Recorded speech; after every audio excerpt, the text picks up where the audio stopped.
The opportunity of internet capital markets is to trade and settle every asset in the world on one global ledger. Job's done is when I can prove to the world global capital markets are functioning on chain. Job is not even remotely close to that.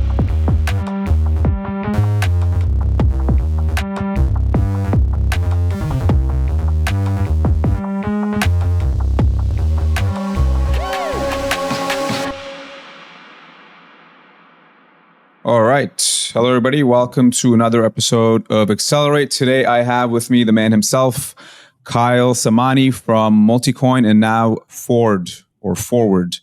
Kyle, how are you doing? Mert, good morning. Good to be on the news show. Excited to be here. Awesome. Well, obviously, everybody who's listening to this during this time will know what you're involved with late in this. Let's say it's Sunday, 14th of September. You have just announced Forward, ticker Forward, and I think the full company. You've been saying Forward a lot on Twitter, so it seems like that's the new mutable concept here. What exactly is this thing? Obviously, you've done a lot of other podcasts, talked to more sophisticated folks, but we're in crypto here, so I think a lot of people have misconceptions around exactly what this thing is. Like, what exactly is this DAT? What is its mission? Yeah, so Forward Industries is a NASDAQ-listed publicly traded company. They do a lot of design work for kind of advanced manufacturing and supplies and stuff.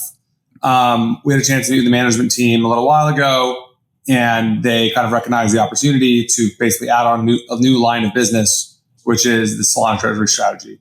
And so contemporaneous in doing that, it made sense to raise a pretty large pool of capital to kind of kickstart that process. The three sponsors, Multicoin, Jump, and Galaxy, each invested over $100 million into the pipe, and then I added an additional $25 million on top of that personally. The total size was $1.65 billion, and all of that officially invested into Forward Industries earlier this week. The vision for Forward is to be the pioneer of internet capital markets on Solana. And that means a number of things. First, it's like securities. Chair Atkins gave his speech at the SEC maybe 6-7 weeks ago, and he said, we're going to move all securities trading on chain. And we look at it as kind of our mission to help make that happen. And so that starts with tokenizing our own equity, which we're working on now, and then starting to move the rest of our capital markets operations on chain as well. That means dividends. That means fundraising. That means governance, like shareholder governance, stock splits, you name it. But we need to prove and demonstrate to the world that a publicly traded company can do all of those things natively on chain. We also are going to be moving to move our operations of the business on chain as well, meaning things like payroll, paying invoices and such. Again, we want to be able to do all of that stuff on chain. And so we think that's a super important part of the mission for why we're doing this. Ultimately, if we're going to fulfill the vision of Project Crypto, someone has to do it first. And doing it for these things first is always hard. So we're going to do it first. The second major reason why I'm incredibly excited about this vision, the opportunity that this represents is, we need to prove that you can do things on Solana at scale. The vision of Solana since inception it started as kind of decentralized NASDAQ, but I think it's evolved into this broader vision of internet capital markets. And, the opportunity of internet capital markets is to trade and settle every asset in the world on one global ledger. Meme coins, commodities, FX, equities, you name it. Obviously, the tech has made a ton of progress, still has a long way to go, but we look at that as imperative to the success of Forward, and we're doing everything we can via Forward to make that happen. Cool. Okay. Yes, there's a lot there. I do want to talk about the nitty gritty of, the DeFi strategies, the future of capital markets, perps, everything like this. Before I get there, I want to quickly, maybe for people who are just extremely unfamiliar, because there was a lot of misconceptions around this particular DAT on, let's say, the internet. And, all this stuff around locked tokens and all this. And really nobody knows how these things work, I think, on Twitter. So like, you said a few things there, there's like a pipe, and then there's the ATM, and then there's a strategy of acquiring or maximizing SOL per share. Like, can you explain to people who are Twitter brained what this sequence of steps actually, how it actually works, right? Like in simple terms, what is this pipe? What do you do with the capital, et cetera? So a PIPE stands for Private Investment in Public Equity.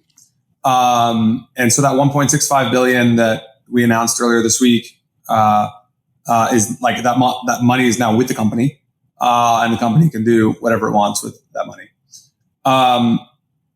Obviously, new shares of the company are being issued, right, for all of the shareholders who are investing in the company. So that's concept one. Concept two would be, ATM. So ATM stands for an at-the-money offering. This is basically the idea of a company issuing stock and selling that stock on the open market. A lot of other digital asset treasury companies have done this. It's certainly something we can do and probably will do from time to time. It's a tool available to us in our quest to accumulate more SOL. And then there's opportunities to do a lot more interesting things beyond that. I think most people, their understanding of DATS kind of ends there. Ultimately, our North Star is to accumulate, as a financial matter, our North Star is to accumulate more SOL per share for our shareholders. And so there's a lot of ways we can do that. One way we can do that is by acquiring locked SOL at a discount from the market price. There's obviously lots of sellers of locked SOL out there. Multicoin, Jump, and Galaxy, I believe, all independently own locked SOL. However, none of the three sponsors are going to be facing Forward Industries whatsoever to do that. That would be probably illegal, and under no chances are we going to do that. The other things, though, that we're talking about and thinking about now to do are a few. One is, there's a whole bunch of, what's cool about Solana versus, let's say, Bitcoin, is there's this heterogeneous and thriving DeFi ecosystem out there. And we obviously have scale, and we have relationships with basically all of the major teams building on Solana. And so we look at it as our fiduciary mandate to our shareholders to go and try and negotiate deals with those teams so that we can accrue incremental yield for our shareholders. Obviously, we're working on that now. I think you'll hear some stuff pretty soon. So that's one major source of yield. The next, and probably the most interesting, though, is credit spread arbitrage. So, we're a publicly traded company, obviously quarterly audited financials and all that stuff.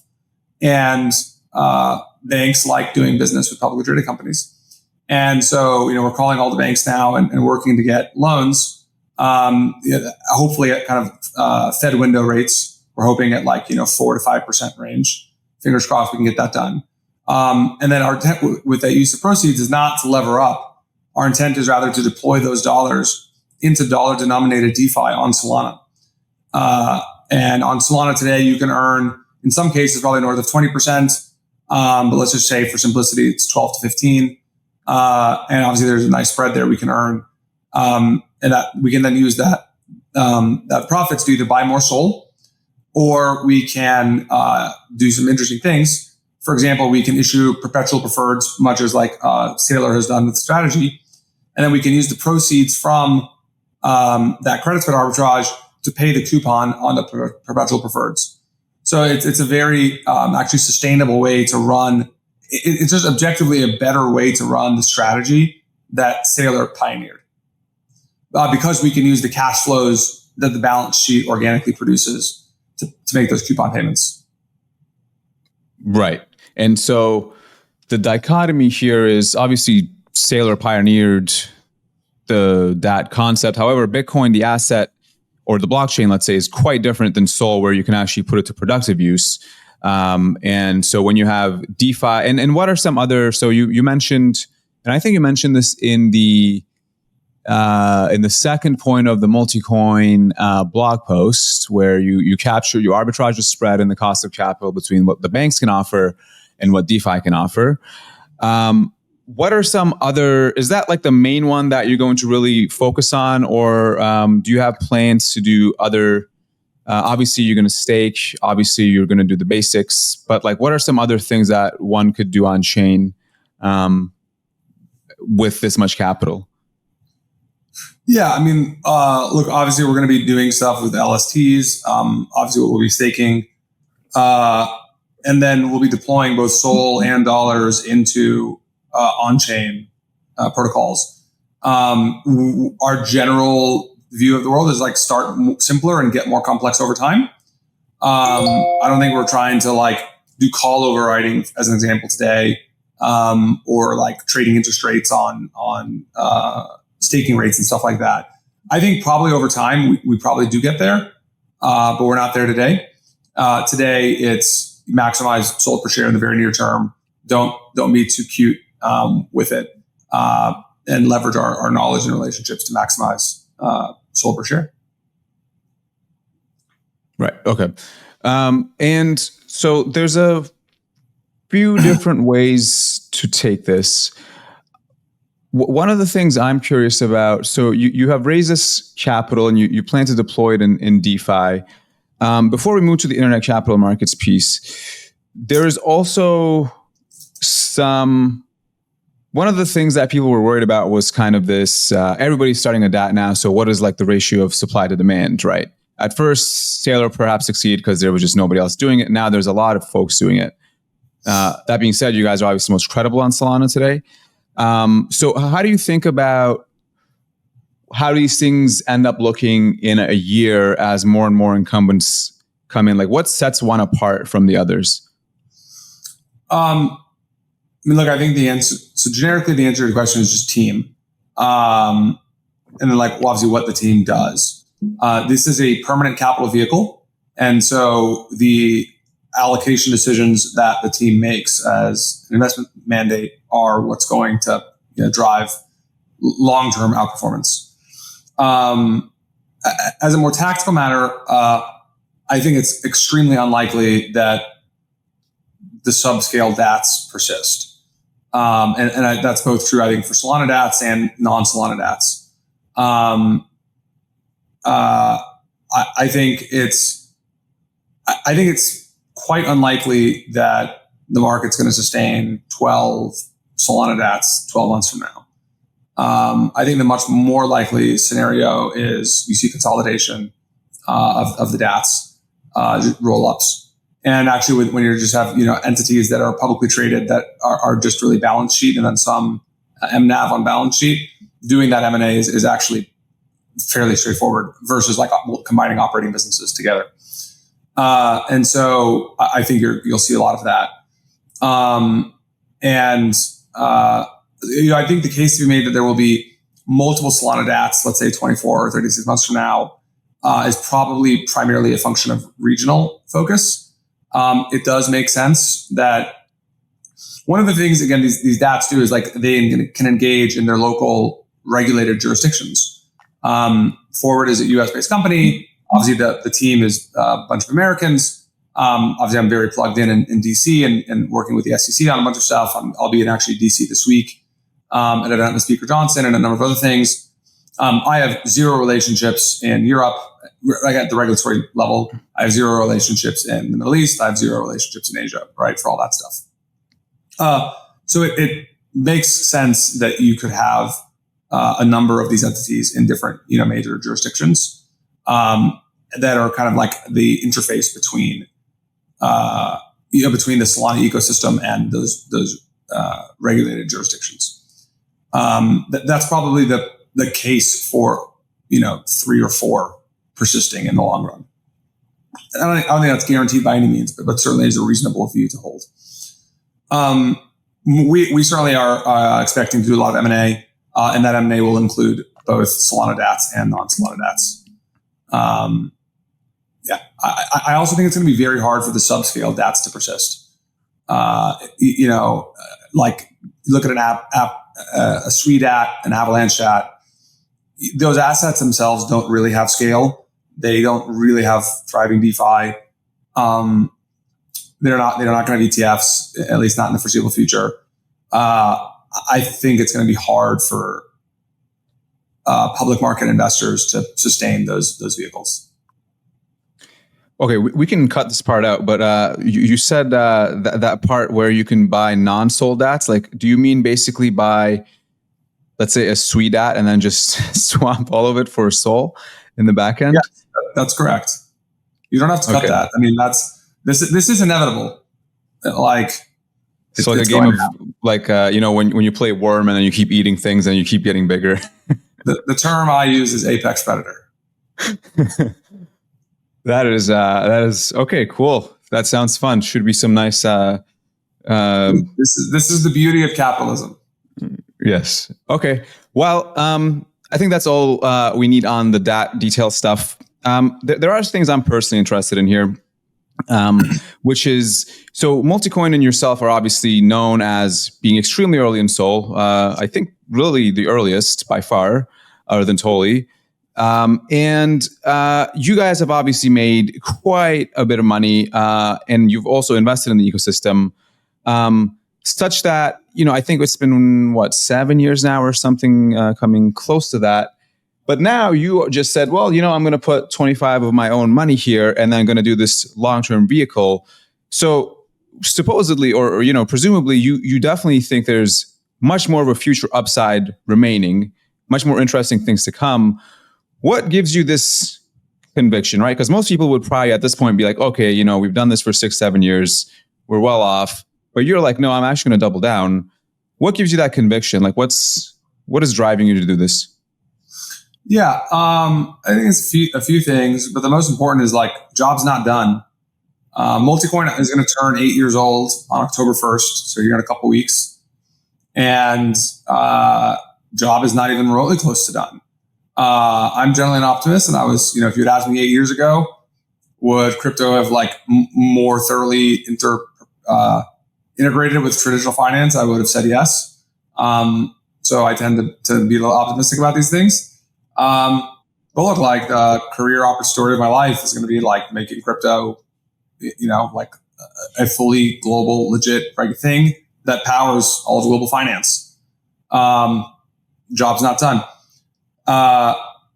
As for why doing this vehicle, at first when I thought about it, I was kind of iffy. And look, I'm a little late to the game. I really should have started this process, 3 or 4 months earlier than I did. So shame on me for not putting all the pieces together.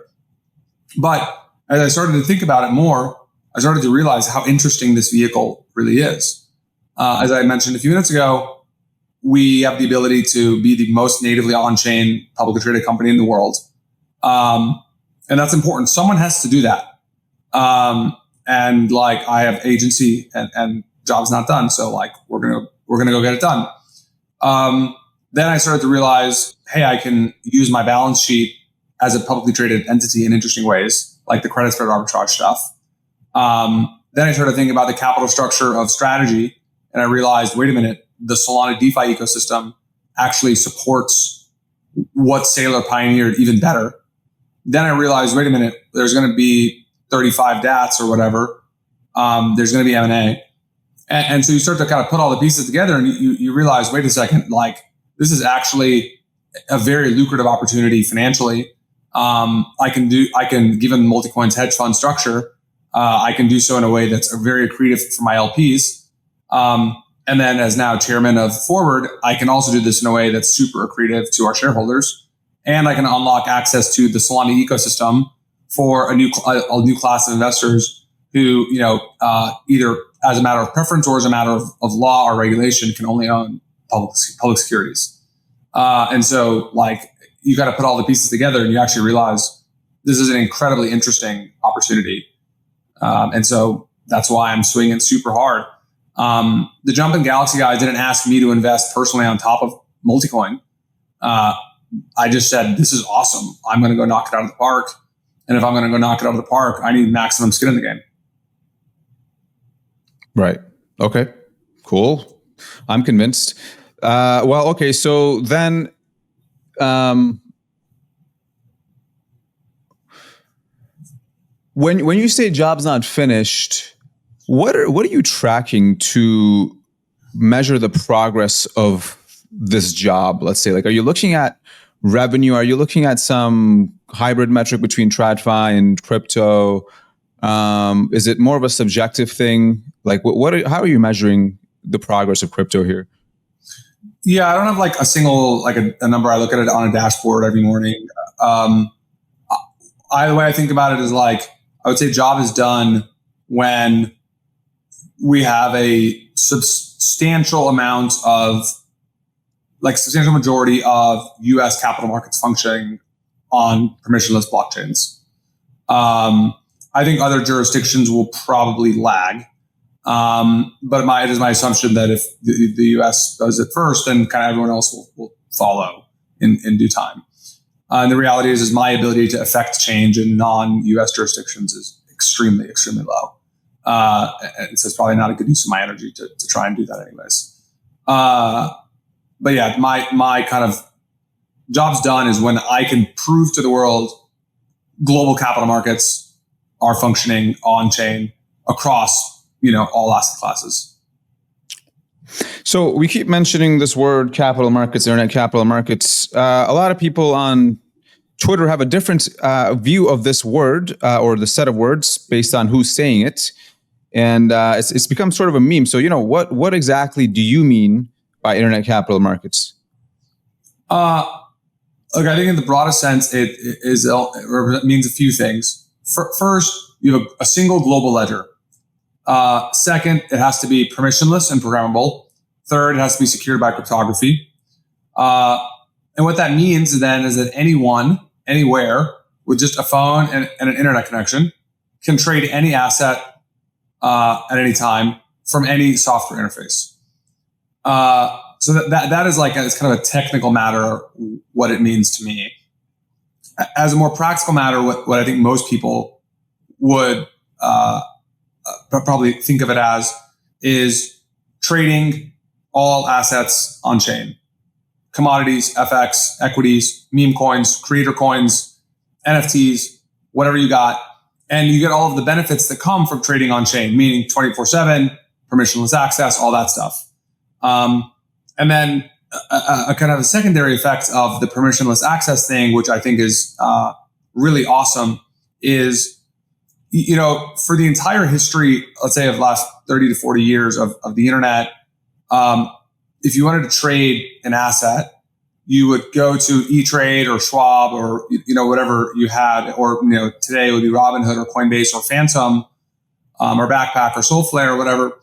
And there's you see your portfolio page and there's a search box at the top and you type in the ticker, right? Or the name of the company or the contract address. And that pulls up the asset.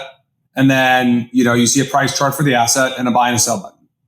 And like that core concept has not changed in 35 years at all. And I'm not saying that's going to go away. That's obviously going to stay. But rather, my point in highlighting that is we really haven't had trading integrated into other modalities or other software. And what I'm really excited, to me, a big part of the vision of internet capital markets is embedding finance and money into all kinds of different parts of the internet. And so really the first example of this, how it actually started in crypto, is actually Telegram bots. That was really the first instance of people trading from something that does not look like Phantom, right, or Coinbase or Robinhood. We are now seeing for more and more instantiations of this. So there's people now working on like swipe to trade. Imagine like Tinder, where like a swipe is a trade. There's folks doing these things where like there's a chart moving and you like tap on the chart where you think the price is going to go. It's kind of some advanced options where I think you're going to very soon have, while you're watching sports on your TV, like you'll get a little pop-up that's going to say, is the next pass going to be completed or not? If you're reading the Wall Street Journal and there's an article about the Federal Reserve interest rates, there's going to be a prediction market at the top that's showing, rate cut next week. And there'll be obviously, buy options, yes, no, or whatever. Finance is actually going to permeate all of these different places. And it's going to be awesome, honestly, for the world. It's going to be one of the best forms of like improving financial literacy and education and understanding of risk to everyone around the world. Because so many of these things were like just not made public and apparent, and like to understand probabilities. And I'm incredibly excited to like see finance and markets permeate, everything on the internet. Okay, so I believe you have a blog post on this about the trading modalities, going from Telegram bots to like doom scrolling to all these different ways you can embed trading. And I think there's a lot of interesting things to be done there. My friend Benedict, who I think you also know, is doing some version of this with AI. And there's a lot of different experiments going on. I have two questions here, and they're somewhat unrelated, but is this permissionless aspect of Solana where you can get a lot of people experimenting on different parts of the stack and iterating towards, let's say, better markets and better front ends and all this? Is that, you think, the thing that will set Solana apart from some of the other competing L1s who have maybe started more from let's say, an enshrined app and then decentralizing from there on out, something like Hyperliquid? Yeah, I think so. The one word answer to your question is yes. Like being this incredibly neutral, open, permissionless thing that invites builders to come build is the core. The challenge with challenge is the wrong phrasing. Yeah, payments and trading are two very different worlds, and those two groups of people kind of talk past each other. The trading people are obviously very focused on like near-term profits, kind of by definition, right? And then you have all the market microstructure and all the HFT and all that other stuff. The payments people are more like focused on, fraud and chargebacks and like these other like issues of like trust and commerce. But they both kind of need each other for crypto to work. And my observation is most of them don't appreciate the value that the other provides. The trading is the thing that bootstrapped usage of crypto networks, full stop. And that's what got the stablecoins out there. And that's what created like positive brand affinity and caused people to learn about blockchains and to appreciate their useful properties for payments. Mm-hmm. The trading people don't appreciate that the way that you get from, call it, financially literate people who already know that they want to trade, the way you onboard those people to crypto is via payments. Because if you have zero affinity to trade anything, then like you're not going to get on a blockchain and trade. So the way you're going to end up using a blockchain is for payments. And those two things, and obviously once you get a crypto wallet, then maybe you might trade at a later date, right? And obviously it's easier to start trading at that time. And so you need both of these things to get off the ground. Where I think Solana is in a particularly unique position is that it has credible, neutrality to both the payments people and the trading people. And I think that's very apparent if you look at the kinds of people who are doing things on Solana today. As an example, Bybit is building an on-chain DEX on Solana.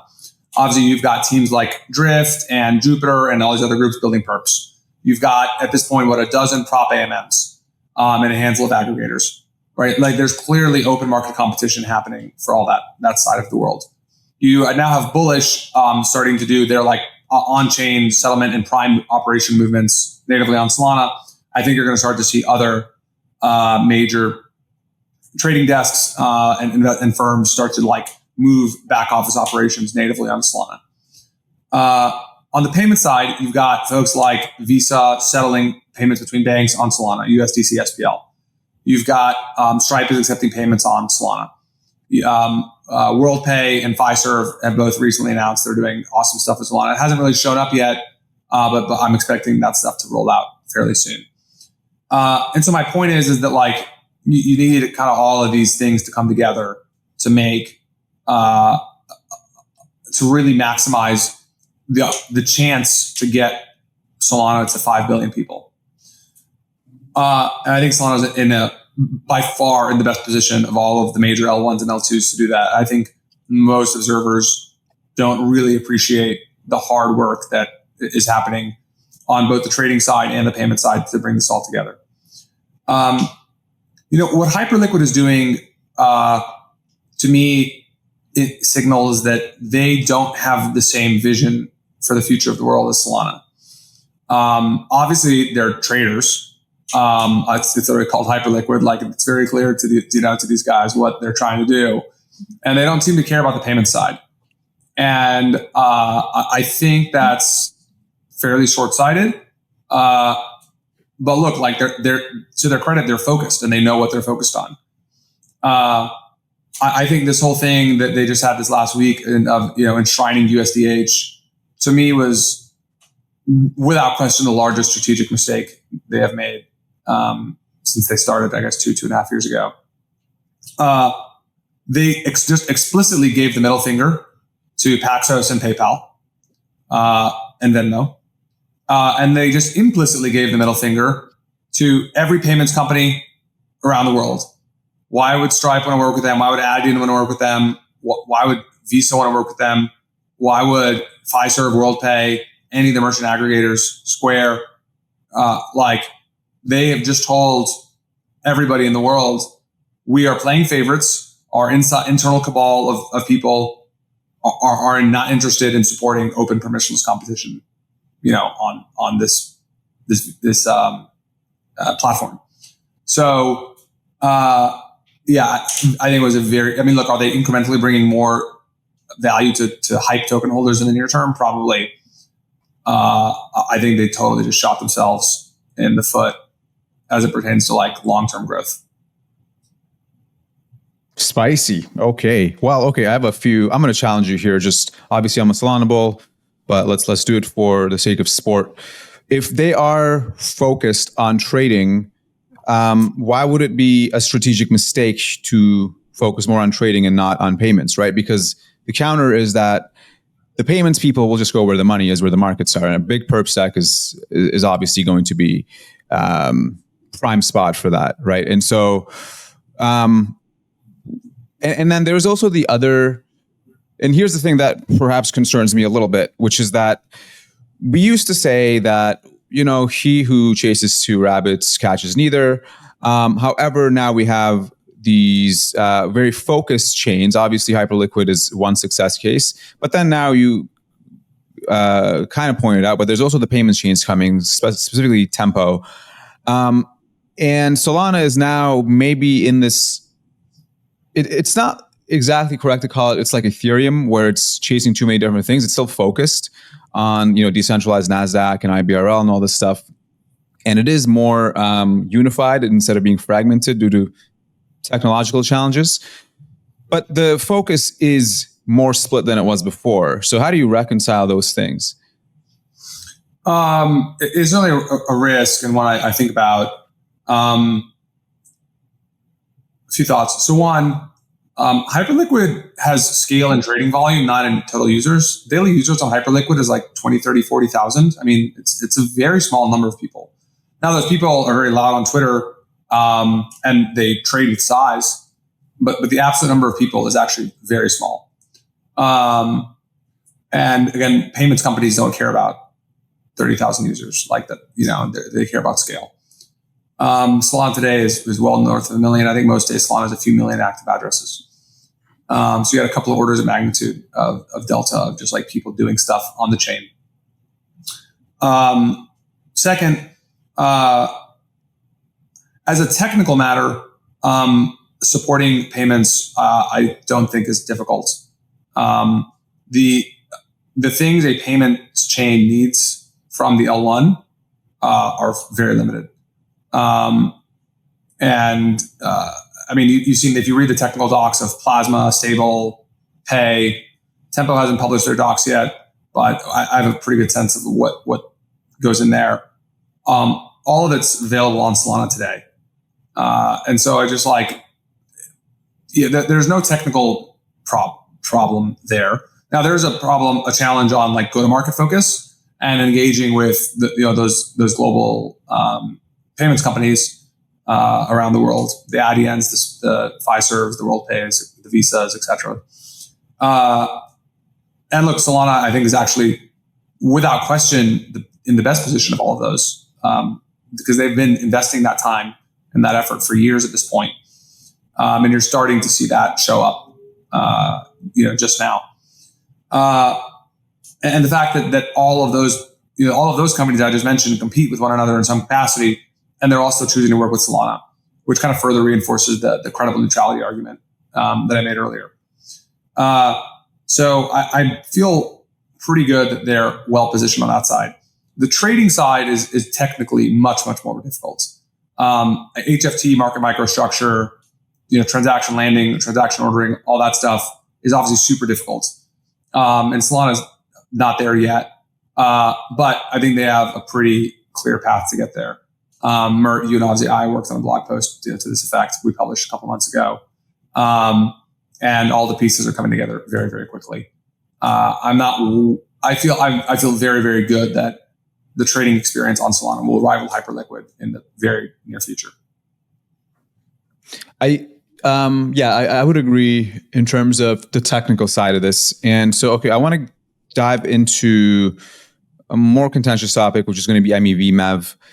And one of the things that's interesting here, and it ties together some of your theses actually, which you guys are famous for also saying, the L1 value accrual is due to MEV and not any of these other things. And then now, some people might counter that with, MEV needs to tend to zero, and people need to internalize it. Otherwise, you'll lose it to people who do internalize it. You have the rise of sequencers, single sequencers that basically say, it's just not legal. Like, you're just not going to do it. We're not going to allow you. You have Robinhood people citing that this is one of the reasons why they went with an L2. How do you think MEV evolves on layer ones like Solana versus layer ones like Hyperliquid, which are, much more permissioned, or L2s that are just actually permissioned?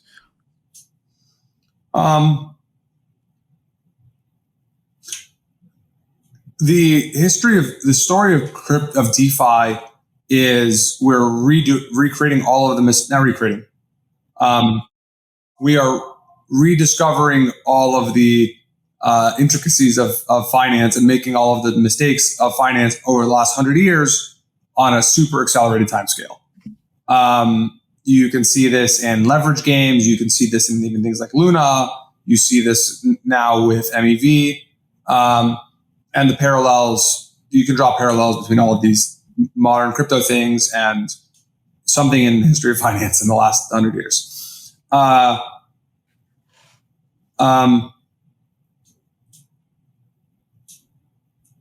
MEV is not going to go away because that means because that would imply that all the arbitrage that Citadel and Jane Street and Jump and all these guys do in TradFi would go away. Clearly, maximum global regulation cannot make HFT profits go away. We know that to be a fact. And look, I think all those guys, like collective revenue is like 100 billion, maybe 200 billion, something in that range, right? So the opportunity, despite regulation, is objectively massive.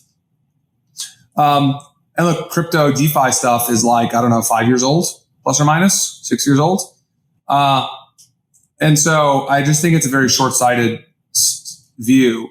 A lot of things can be improved both at the transaction lifecycle layer as well as the on-chain layer. And you're going to see all that stuff come together. Application controlled execution will probably be here in the next couple of years. We have things like deflows clear pools. We have if you have KYC for trading, if you're going to trade securities on chain, you're going to have KYC. And if you have KYC, that means you can implement a lot of smart things around front running and other elements like that. You've got Gavel, right? The folks at Ellipsis invented Gavel as a better launch mechanism. Obviously, the launch pads have not chosen to implement that. But look, markets get more efficient over time, and all of these things kind of evolve naturally. It's once you study the history of capital market evolution, especially going from paper to electronic, and then if you appreciate the history of electronic and Flash Boys and all that stuff, and then you look at DeFi over the last 10 years, you can see it just keeps getting more efficient and the problems keep getting solved. And so like, there's no reason to believe that's going to stop. And on a related topic, I want you to counter there obviously, as Ethereum kept going up in price for the past, let's say 3 months, people kept saying, well, this is because the institutions are waking up to the fact that it's obviously superior in every single way, such and such. And obviously, it seems like Solana is now going up. And let's say the same narrative it did not stick for Solana. What do you say to this counter or this, let's say, concept or misconception that Solana is not necessarily suited for institutions, but Ethereum is? I mean, it's just a silly statement. Like, they use literally the same cryptography. They are both proof of stake, permissionless systems. They're both open source. Like, Solana is 5.5 years old. Yeah, Ethereum is 10 years old. But like, I mean, Solana's not, it's been battle tested in production. And anyone saying Ethereum is somehow more suitable this is just making nonsense up. As a practical matter today, the one thing Solana has definitively that Ethereum does not have is a proven ability to support scale. Ethereum runs at 20 TPS. 20 TPS is not going to cut it. Full stop. Like, nothing else matters. So, that's just people with bags shilling nonsense. And what would you say? It's interesting. A few months ago, there was this talk about issuance on Solana, where there was SIMD 228 about nominal rates or yield versus real yield. And now that there is this that proposal not passing might actually be a good thing, all things considered. How do you think about this issuance problem on Solana today? Do you still think it's the same problem? Do you think are you more convinced that nominal yields are actually attractive for institutions? Like my firm was a proponent of SIMD 228. And in hindsight, we were wrong. I am happy it failed. I'm also happy we had the public debate about it. It is clearly superior for Solana today to have a higher nominal yield. So I'm happy with the status quo, and given my role at Forward, I am even more thrilled about that. Oh, wow. Okay. I did not see that coming. Interesting. Cool. Okay. And so what do you think? Because let's maybe put on the venture hat here. And we talked about trading modalities. What do you think are like the primitives or DeFi micro or market structure things that you think are still missing on Solana and all of DeFi today that you like to see built? There's a bunch of things that I still want to see. I think the opportunity for something like DFlow's clear pools, I think is very big. What are clear pools? This is the idea that basically, if knowing that a transaction was signed by a user clicking a button on Phantom or Soulflare or Backpack versus like a bot sending just a transaction to the chain. And order flow segmentation. Correct. Order flow segmentation, that's correct. I think that's a really big opportunity. It will reduce spreads for retail traders, which is great. So very excited for that. It already exists. It has not been widely adopted. I'm optimistic it's actually going to start getting more widely adopted in the pretty near future. So that's one. Two is I think commissions are going to go negative. Staking commissions are going to go negative. Obviously, a number of high-profile validators on Solana, obviously Helios being one of them, famously have zero commissions. I believe that commission will actually go negative, meaning validators will pay for stake. And the reason is, I think if we look at these prop AMMs and their technical requirements, they want more stake. It's good for them. We know this because all of the prop AMM people are calling us, asking us for stake. And I believe that folks are going to build a marketplace fairly soon that can contractually enforce payments from validators who happen to be running prop AMMs to stakers. So I think that's a very, very cool opportunity. I've spoken with a number of our portfolio founders about that. And I think there's some designs in the works, and I think you'll see that get built pretty soon. Next, I think, interest rate trading. It exists today. We backed the Exponent folks who are building that. I think it's awesome. It's obviously still very young, and there's not a ton of volume there. But I'm pretty optimistic about the future of trading yield. And I think specifically as Solana's block rewards continue to decrease, and then as organic MEV continues to increase, that's going to create more volatility in the yield of holding, an LST, which is going to increase the opportunity for Exponent and others like that. So I think that's a very cool area that we're still haven't really hit yet. And then look, on-chain prediction markets. Polymarket and Kalshi are great. Obviously, we're backers of Kalshi. I'm pretty optimistic we're going to start to see on-chain prediction markets take off in the pretty near future. So those are some of the things that are top of mind for me these days. Okay. I want to go to the final segment here, which is generally around startups and founders and whatnot. I do have one question that just came up in my mind, which is you talked about this world where you'd be on Wall Street Journal and you'd see a prediction market kind of just pop up, or if you're watching. And we had a talk about a year ago where you said, like, if you're watching a stream, you should be able to also bet on what's going to happen in this like reality TV show. And that, obviously, I'm a crypto bro, so that'd be fun for me. However, there is the counter here from doomers, let's say, where it's like you're kind of just financializing everything. And is that really what you want? How will that be met by the mainstream?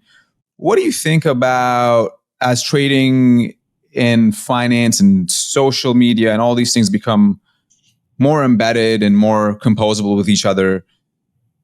What do you think about the downside here? Do you see it as a big risk that everything becomes financialized? I mean, I don't look at it as a risk. Like, just from like, imagine, the doomers saying like, hey, I don't want to see money stuff everywhere. I mean, look, that's just called being a Luddite. Like, it used to. No, I mean, look, it is. It's there are innate human desires. One, obviously, probably the most recent one over the last 20 years that's really changed perception is like selfies and social media and like vanity. And look, that desire has always been there. And if you asked anyone 50 years ago, like, do you want to be famous and look good? And, like, they would have been like, yeah. Now, the path to getting there seemed so unattainable that like it wasn't really a thing and people like seriously aspired to. But like the desire was there. And obviously, a combination of smartphones and Instagram and TikTok, made that possible, right? So it's unfortunate when people blame the tools. Like what they're really blaming is like they're just like yelling about human psychology, and like the desire is always there. Don't hate the player, hate the game. When I think about like the financialization of the world, I think of it basically through the same lens. And look, like the more you think about it, the more you realize everything in the world is powered by money. That doesn't mean that you have to be a perfectly evil, greedy capitalist, but like it's just you have to understand, like when you go to a hotel or when you get in your car or like when you do this video stream, I mean, like money is what makes all of this right possible. And you can choose to appreciate the beauty of what capitalism has produced, as opposed to just being like, everything is about money. I just think like that's like the fundamentally incorrect understanding of the world. When I think about as more and more things become financialized, it's the same kind of thing.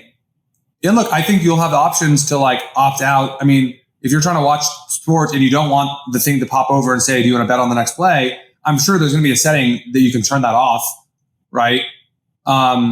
So like, that's fine. But then like a lot of people will like that.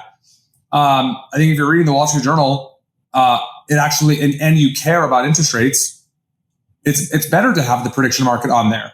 Like just objectively, that's obviously the case. So in kind of the context of financial media, I don't really see the problem. I also think that most people who complain about the financialization of the world, almost all of them are financially illiterate. And so I also just think it's like a skill issue, right? Like, and I'm very excited to improve financial literacy and improve people's understanding of risk around the world. Fantastic. That is a great clip. Thank you for that. Okay, final segment, very quick. We're short on time. I'm going to rapid fire some startup stuff, okay? What are the dumbest mistakes you see startup founders making in crypto? One that is objectively dumb is announcing your valuation. You should announce how much money you raise because that's obviously money you have to pay people's salaries. And so employees want to know that. You should not announce your valuation. That does not accomplish anything for you. Yes. It makes the founder, it improves the founder's ego temporarily. Otherwise, it does not accomplish anything. Correct. Okay. And what would you say? Okay, that's, let's say, a big startup mistake, but what about a founder mistake? Like, what's a trait that is just like not productive? Look, I'm a VC. I know a lot of people. People ask me for introductions to other people all the time. I know obviously it's like a big part of my job to do so. Again, this is like super tactical. If you're going to ask for anyone for an introduction, whether they're an investor or a friend, you should give the content. You should make the request for the introduction as polished and high quality as possible. So there's a blog post that I reference. It's called "How to Make Effective Email Introductions," and like you should send an email to your friend who's going to make the intro.